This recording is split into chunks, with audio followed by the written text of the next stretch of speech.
My name is Elizabeth Cravagna, PhD candidate at Cleveland State University. In August 2024, I began teaching Creative Civinomics, an experiential course designed to activate civic participation in college students. The course is designed to teach students about various forms of civic engagement.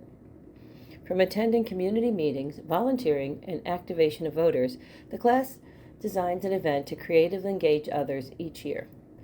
In 2024, of course, we were focused on activating voters. It was a presidential election.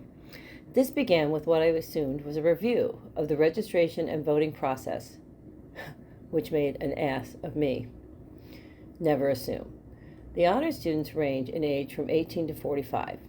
One young man from a middle-class suburban high school came up and asked me, "If I'm on vacation on election day, can I just vote wherever I see a vote here sign?" How was this possible?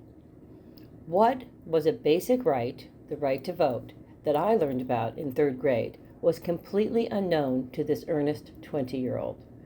What could cause such a deficiency of knowledge? Policy. Policies like No Child Left Behind, signed into law in 2002, shifted education accountability by underfunding civics and other humanity-based courses in favor of technical training. In 2015, No Child Left Behind policy was replaced with Every Student Succeeds Act. This change added the requirement of history and civics through targeted funding, yet it is 2025 and there were still students who did not know how voting works, and 90% of my class had never attended a single community meeting.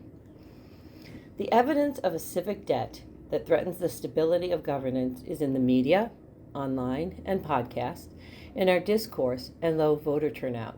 We have retreated to tribes and silos because we stopped focusing on being human in favor of technical.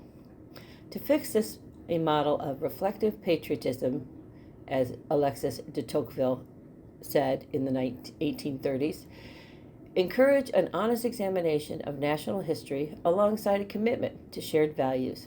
This is a step towards becoming a true constitutional federal representative democracy, aka a republic.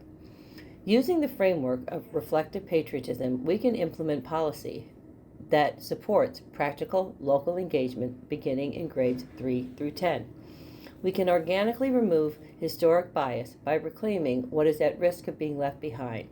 As the Ghanaians put it, our Sankofa. Students should learn to serve their immediate communities through tangible labor. Ultimately, we need a radical revival of civic education to transform youth from passive consumers into active, informed leaders of the Republic to become fully human. Let's look at 3 examples of our current policies in education.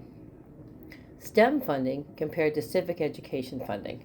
The No Child Left Behind Act of 2002 tied school funding to test scores. Since civics was not a No Child Left Behind consideration, it was cut, along with other humanity-shaping courses like music and art. What practical methods can improve student engagement in local governance? There's limited time and resources, especially for urban children, to have any engagement with local governance. Current mandated courses in most states require only a 1-semester course in high school. Things are not looking too good for civic education. Let me make a comment here about reflective patriotism as the foundation for civic education policy. Reflective patriotism isn't about blind allegiance or whitewashing our history. It isn't a DEI threat. It is an honest reckoning with our failures, like slavery and segregation, while showing how we have grown closer to our noble principles over time. It is about teaching students that a republic is an apple of gold in a silver frame of the Constitution, and that frame requires constant polishing. Currently, our education system spends $50 per student on STEM education, while civic education receives a mere 5 cents. Since the early 2000s, policies like No Child Left Behind have funneled resources into test subjects, leaving civics as an afterthought. As a result, many students graduate without ever realizing that they are, in fact, the people referenced in the Constitution. For too long, our schools have treated education as a form of social efficiency, scientifically sorting children for their future economic roles, either as part of the consumer class or the worker class, rather than preparing them for the rough struggle of self-governance. The heart of this revival is localism and practical labor. We must move beyond action civics, which feels like partisan lobbying, and instead encourage students to begin with the little thing, focusing on their local ward or district after identifying their local ward or district. This creates a transcendental identity, teaching students to act as plain, straight-out Americans who prioritize shared human values over the racial or religious divisions that currently tear us apart. Self-rule must be taught, practiced, and renewed. By reclaiming our role as the people, we can move from a culture of hostility to a culture of common good. Imagine a curriculum where students don't just read about democracy, but participate in it by volunteering around school, sending cards to shut-ins, volunteering at food banks, drafting mock legislation for their city councils, attending city meetings, learning dialogue techniques. To make this work, we must demand transparency. Schools should post all materials online so families and students can be active partners. We must also protect First Amendment rights of the students and the teachers, ensuring that no one is compelled to profess a belief in divisive ideological narratives that violate their convictions.